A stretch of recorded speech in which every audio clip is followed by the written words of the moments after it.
The success of an Avon lady.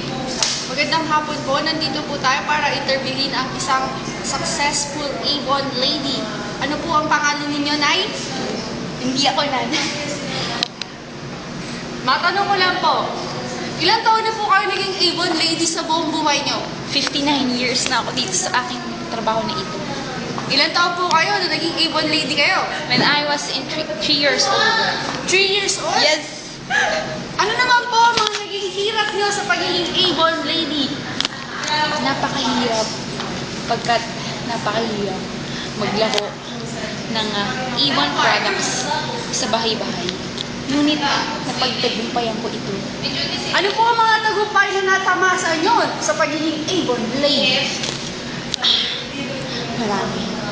Nakapagpunta na ako ng bahay at lupa. At nakabili na ako ng magagalang kotse. At higit sa lahat, nakapagpabotox na ako kay Vicky Bella. Nakapagpatapos po ba kayo ng inyong mga anak, ma'am?